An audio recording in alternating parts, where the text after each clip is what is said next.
कहा जाता है कि हिंसा करना एक अपराध है, उसी तरह से हिंसा को बर्दाश्त करते रहना भी एक अपराध होता है। जैसे भरी सभा में जब द्रौपदी का चिरहरण हो रहा था तो वहां भीष्म पितामह जैसे व्यक्ति भी चुपचाप से बैठे थे, तो धर्म के बहुत बड़े पालक थे। इसी कारणवश बाद में उन्हें उनकी सजा भी मिली। तो इस तरह से कई बार व्यक्ति अगर चुप रहे तो ये सोच के कि कहीं से समस्या नहीं आएगी, शांत रहो, तो वो भी नहीं संभव है। व्यक्ति ने जो जिम्मेदारी लिया है उसका निर्वहन करना उसका धर्म है।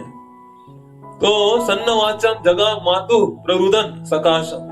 इस तरह से हम देखते हैं कि ये जो क्रोध होता है ये मनुष्य का सबसे बड़ा वैरी, ये सबसे बड़ा दुश्मन होता है और ये बहुत शक्तिशाली होता है। क्रोध के कारण बड़ी बड़ी लड़ाइयां लड़ी गई, देश देश में लड़ाइयां हुई है, घर घर में, पति पत्नी में, बच्चों में, सब जगह, कई जगह इस क्रोध का बहुत ही दुष्परिणाम देखा गया है, जैसा कि यहाँ पे ध्रुव महाराज के जीवन से हमें दिख रहा है। तो व्यक्ति भले ही ये सोच ले कि मैं स्वतंत्रता पूर्वक अपनी इच्छा से जीवन जी रहा हूं, लेकिन ऐसा होता नहीं। अपने आसपास के व्यक्तियों की, अपने रिश्तेदारों के, अपने परिजनों की अपेक्षाओं को पूरा करते करते व्यक्ति पूरा जीवन घुट घुट के जीवन जीता है, केवल दूसरों की अपेक्षाओं को पूरा करने हेतु। और फिर जब उसे जीवन में असफलता मिलती है, इन अपेक्षाओं को पूरा तो नहीं कर पाता है, और जब असफलता मिलती है तो व्यक्ति चिंतित हो जाता है, इतनी असफलता क्यों है मेरे। जैसे कि एक बार एक व्यक्ति था, कई दिनों से उसका विवाह नहीं हो रहा था, तो उसके मित्र ने उससे पूछा, अरे तुम्हारा विवाह नहीं हो रहा है। उसने कहा, क्या कहूं, सैकड़ों न्योते आए लड़कियों से विवाह के लिए, और ये सब निमंत्रण, सब फोटो हमने अपनी माँ को भी दिखाया, लेकिन माँ को कोई लड़की पसंद ही नहीं आती। तो इस पर उसने कहा, क्यों ना तुम अपनी माँ की तरह एक लड़की को दिखाओ, ऐसी लड़की को प्रपोजल दो जो बिल्कुल आपकी माँ की तरह हो, तो आपकी माँ जरूर मान जाएगी। तो कहा, हुआ था, वैसा भी हुआ।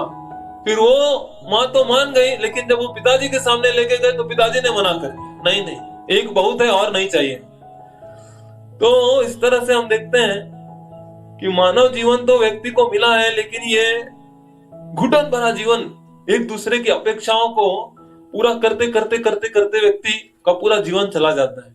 अपने लिए वो जीवन जी नहीं पाता है, केवल आसपास के लोगों की कैसी अपेक्षाएं हैं, उस अपेक्षाओं के स्तर पर पहुंचते पहुंचते व्यक्ति घुट घुट कर अपना जीवन जीते रहता है।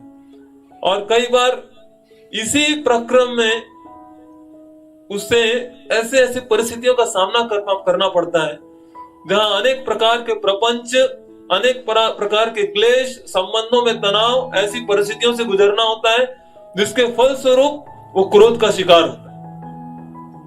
जब इस तरह से क्रोध का आक्रमण होता है किसी के जीवन में, ऐसा पाया गया है भारतवर्ष में केवल सर्वे के द्वारा कि जितने भी तलाक केस होते हैं, तलाक, पति पत्नी के बीच में जो तलाक होते हैं, उनमें 35% तलाक का कारण केवल और केवल क्रोधवश कही हुई कटु वाणी होती है। क्रोध उसका कारण होता है कि क्रोधवश इसने कुछ कह दिया, उसने कुछ कह दिया। एक बार ऐसे पति पत्नी में इतना क्लेश हो गया, इतना कलह हो गया, दोनों बैठकर गाड़ी में जा रहे थे और बहुत लड़ाई कर रहे थे। तो पति क्रोधवश अपना क्रोध निकालने के लिए उन्होंने एक्सेलरेटर जोर से दबाया, और ये जो गाड़ी थी ये करीबन 80 के स्पीड से भागने लगी।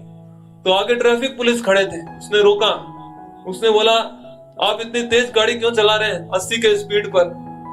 तो इस पर पति ने कहा, नहीं नहीं नहीं, 80 नहीं था, ये 60 के 50-60 के स्पीड में था, मैंने इतना जोर से नहीं चलाया। तो इतने पे पीछे जो पत्नी बैठी थी उसने चिल्लाते हुए कहा, कितनी बार कहा है मैंने 100 के नीचे चलाया करो, हमेशा 100 के ऊपर चलाते हैं। तो ये जब पुलिस वाले ने सुना, और पति देव तो सुन के और गुस्सा गए कि मैं प्रयास कर रहा हूं बचने का और पत्नी मुझे और फंसा रही है। इतने में फिर से पुलिस वाले ने पूछा, आपका सीट बेल्ट भी नहीं है। तो पति देव ने कहा, अभी अभी खोला सर, आपको देखा इसीलिए अभी तुरंत खोला मैंने। तो पत्नी ने कहा, हर बार कार स्टार्ट करने के पहले मैं कहती हूँ सीट बेल्ट पहनो, और आप कहते हो छोड़ो ना, जब कोई पकड़ेगा तो देखा जाएगा। तो पति को और क्रोध आया, ये रह कर फंसा रही है। इतने में फिर से पुलिस ने पूछा, पीछे गाड़ी के जो लाल बत्ती है वो भी टूटा हुआ है। तो इस पर पति ने कहा, ये बस अभी मुड़ रहा था तो खंबे से लगकर टूट गया। तो इस पर फिर से पत्नी ने चिल्लाया, 3 महीने से बोल रही हूँ ठीक करा लो, ठीक करा लो, ठीक नहीं करा रहे। अब जो था ये बहुत हो गया, पति को और बर्दाश्त नहीं हुआ। वो पीछे घूमकर अपनी पत्नी के ऊपर उसने जोर से चिल्लाया, चुप करके बैठो। इतने में पुलिस वाले ने पत्नी को देखकर कहा, ये इस तरह से क्यों व्यवहार कर रहे हैं, क्या हमेशा ही आपसे ऐसा ही बर्ताव करते हैं? तो इस पर पत्नी कहती है, नहीं नहीं, जब पिए हुए होते हैं तभी ऐसा बर्ताव करते हैं। और फंसाया उसे। तो इस तरह से कई बार क्रोध वश व्यक्ति समझता नहीं है कहां पे क्या कहना चाहिए, क्या नहीं कहना चाहिए। जैसे यहाँ पे दुरुक्ति भरे शब्द यहाँ पर आ रहा है कि ऐसे शब्दों का प्रहार हुआ कि ध्रुव महाराज के अंदर क्रोध जैसे विकार पैदा हो। देखिए, क्रोध का प्रभाव व्यक्ति के शरीर पर भी पड़ता है।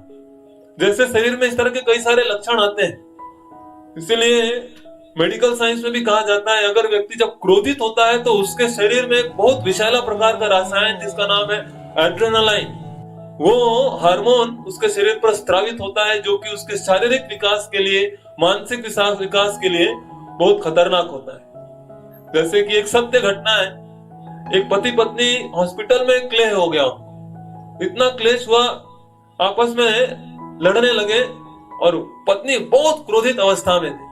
पति भी चिल्ला विल्ला के चले गए और पत्नी इतनी क्रोधित थी। उसी समय बच्चा रोने लगा, छोटा सा शिशु था, अभी अभी जन्मा था, वो रोने लगा। तो पत्नी ने, माँ ने उसे स्तन से लगा के स्तनपान कराया, उसे दूध पिलाया, लेकिन अभी भी वो बहुत क्रोधित अवस्था में थी। 3 से 4 घंटे के अंदर वो शिशु मर गया, उसकी मृत्यु हो गई। जब डॉक्टरों ने पता लगाया तो पता चला क्रोधवश माता के शरीर में ऐसे विषैले रसायनों का स्रावन हुआ, जिसका जो कि दूध में मिलकर उस बच्चे के शरीर में चला गया, जो कि उसके विकास के लिए अच्छा नहीं था और उसे उसका परिणाम मृत्यु उसे